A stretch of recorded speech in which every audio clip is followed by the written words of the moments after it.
Hello everyone and welcome back to RCH Builders. So today I'm going to just do a little bit of an update video. We've had a lot of stuff happen, so as you see we have actually cleared out all of the stuff inside here. So there's probably, I know there'd be a few things that y'all would have missed. We've actually cleaned out this room here as well. So on the original pricing, the floors in this room, the hallway, and the bedroom back here were not supposed to be being refinished, but they have decided to go ahead and have these floors sanded and refinished just to make sure they match what's out here. So we're going to do the entire upstairs hardwood floors. We're going to refinish them. So we went ahead and, even though we were just leaving this room completely untouched, we opened it up and cleaned everything out of it so that we can refinish those floors. But so this week is going to be rather busy for us here. Of course, depending on how the videos go with y'all, I don't know how visible it would be for you. Probably wouldn't necessarily be too busy, but for us it's going to be extremely busy because we have countertops coming and hardwood floors being refinished this week. I'm going to try to caulk. We've put the trim back up and finished all the mudding in here, so I'm going to try to caulk this and maybe paint the ceiling and the walls today. I'm not going to worry about painting the trim because when they refinish the floors here, they're apt to possibly scuff it up a little anyway. So I'm not going to worry about refinishing the trim. It's also why I haven't worried about putting in the base and base cap here. I'd rather wait until after the floors are in, so maybe won't have to use quarter round there, which they never put quarter round here before, the last people. So that's because they added that closet in, so it went over the floors. But so then this room would basically be done except for just the trim. In here we have got, again, this room, we didn't do anything. We're just refinishing the floors. That was part of the original, was to refinish the floors in here, just because there's no transition between this doorway. So just for a flow, it was going to be refinished anyway. But we're going to go ahead, cleared that out. This room in here, we've put back the base here and over there, just because the way everything is in here anyway, we're probably going to have to do the shoe mold just for looks. So I'm not worried about that. But I have not done the door trim and all that, so they can sand around there much easier.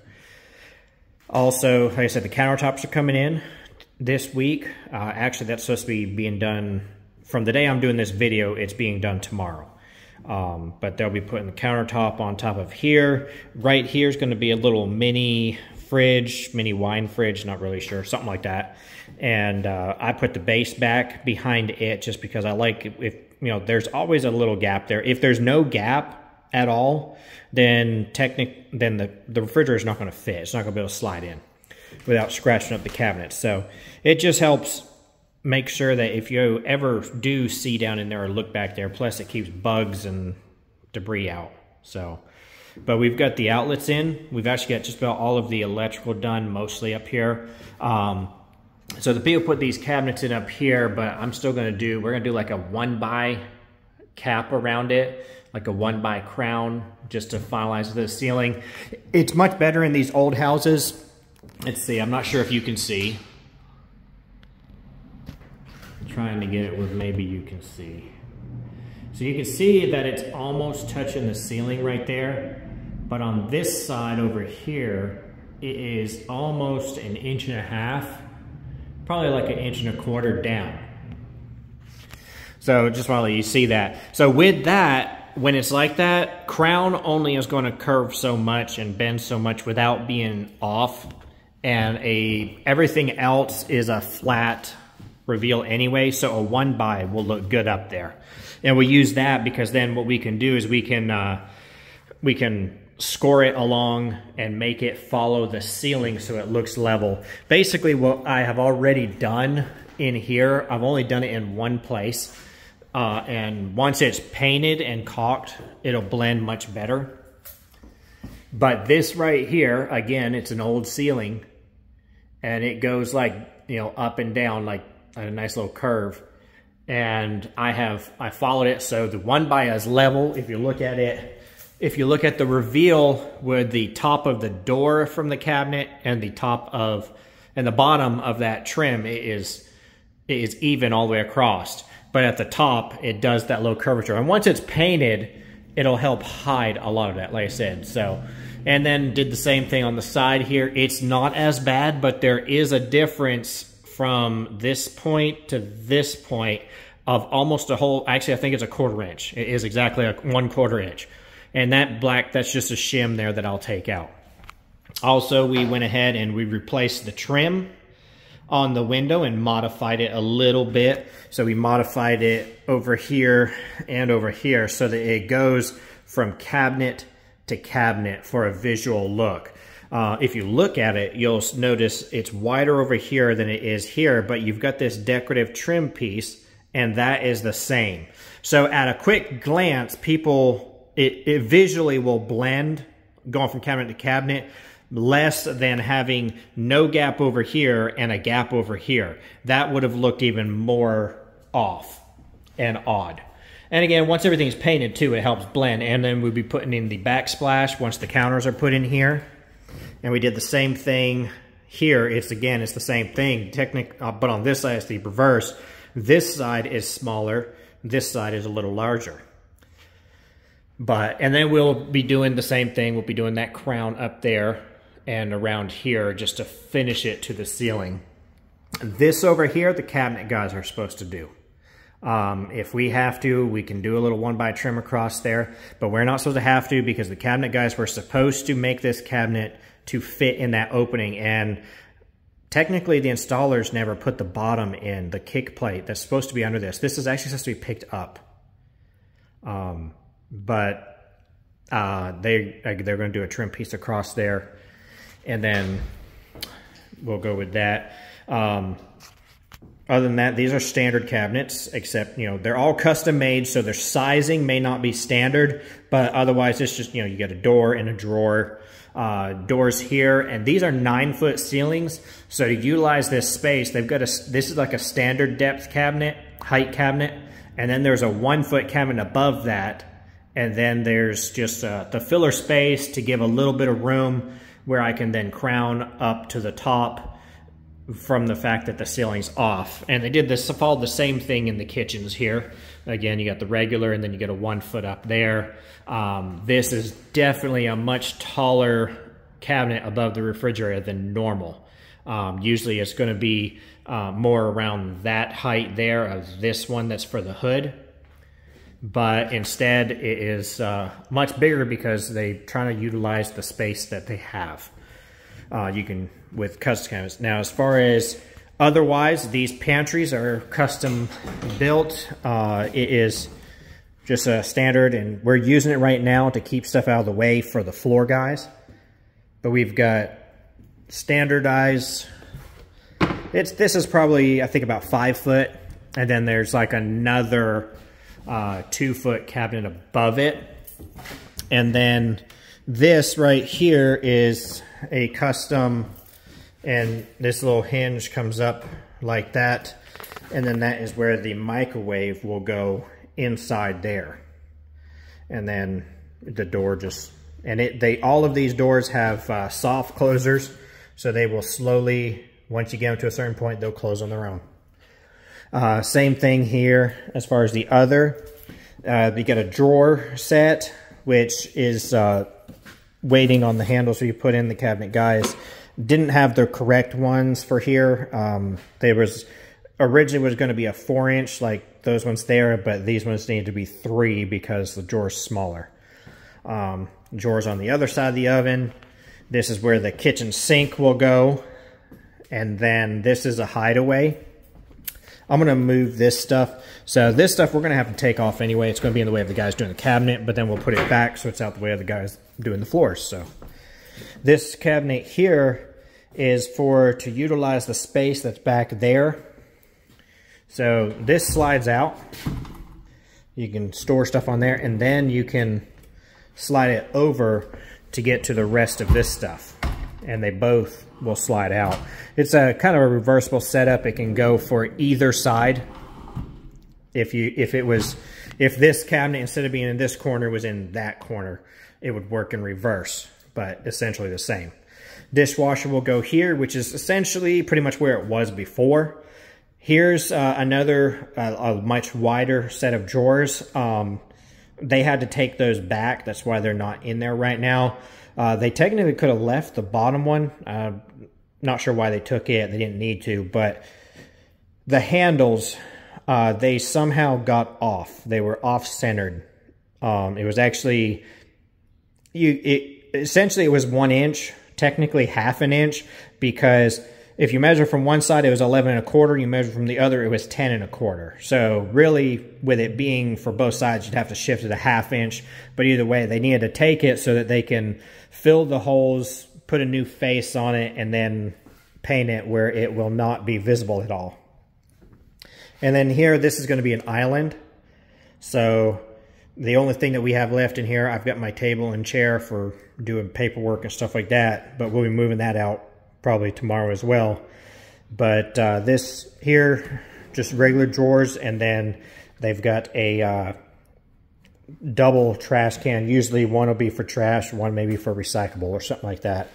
And we've put in the outlets for the island, one on either end of it, tucked up in there. It's much easier to do now before the countertops are in, so we went and did that. Also, we've got all our outlets. All of these are in outlet switches. They're all working. I actually think the only thing that's not turned on is what's downstairs. We've got our hookups, water hookups down here in the cabinet. So that's all set up and ready. We also have, that is for, the way that I do these, the top is operated by this switch here for garbage disposal. And the bottom is constantly live. And that is for the dishwasher to be plugged into. You have to be able to disconnect, have a form of disconnect for the dishwasher within sight. So the easiest way to do that without having to have another switch on the countertop that people get confused of what it goes to have a lot of times is to simply do a plug there, because the guy who's working on it can unplug it. It's within visible distance, and he can tell if someone else plugs it back in. So this vent right here, I had moved.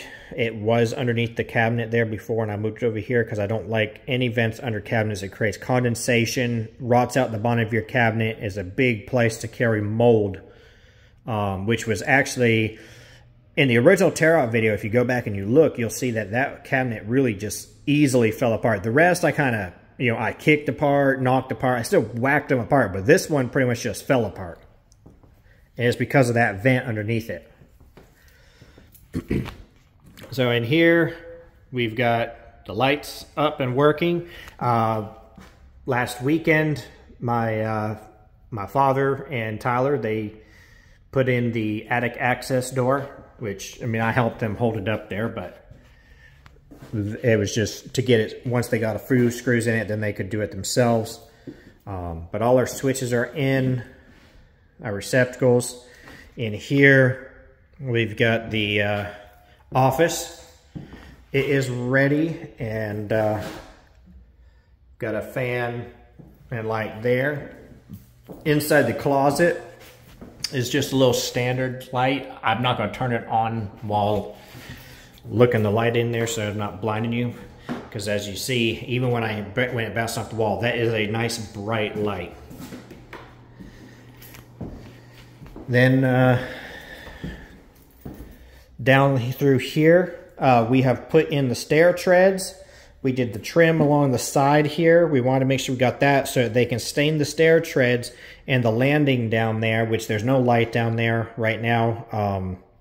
Can't can't really do much anything down there now, because everything that was in the living room and in that other bedroom and a bunch of our stuff is all stuck downstairs so that we can work on this up here. So that's where we can't do anything down there right now. This again, this is the same light that's in that other closet. So it's just mounted to the ceiling instead. Into the master bedroom. Got this fan here. It's a remote control and it's a DC motor, so it does like a little configuration every time it turns on. We've got our quad outlets in. We still got to put covers on them, but it's not a big deal. Light in here is in. So pretty much we just got trim left to do in these areas. And then in the bathroom, we've got the tile to do, the vanity that they got. This vanity right here, there's going to be a sink here, there's drawers, and then a sink there. And originally they were wanting to do a light here. Now on either side of this, basically 3 sconces. But with the sink being right here and such a small sink, I was that light's going to be right against the wall. And same thing over there. And then whatever mirror you center over the sink is going to make this middle one look off, in my opinion. Or there'd have to be at least 4 where it's right against the mirror. But either way, this one's going to be right against the wall. So they might decide to go ahead and move that up top. The wires are already in the wall for the other setup, but I can make that work easily enough. Otherwise, the outlets are in, and this right here section I still haven't painted right here, and that was just once we get the tile in, I'll probably paint up to it. Same thing here. This is where I had mudded it in one of those other videos, and then we'll have to do that. And then in here we have